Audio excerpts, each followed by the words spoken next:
Buonasera da Taglio di Po, buonasera da Leandro Maggi.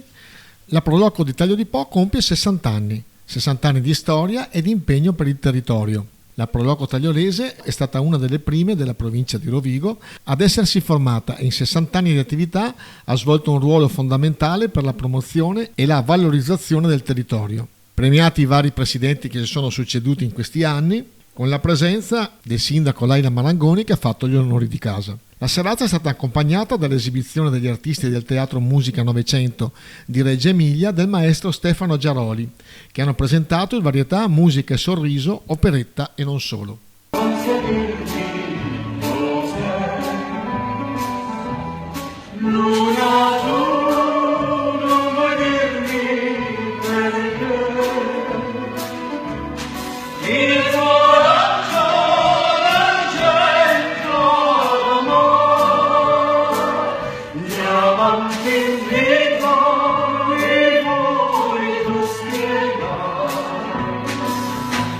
Senza te non si può forse amare, senza te non si può più sognare, sì con te sei per te, non brilla anche la bella, e l'ombra sul cielo.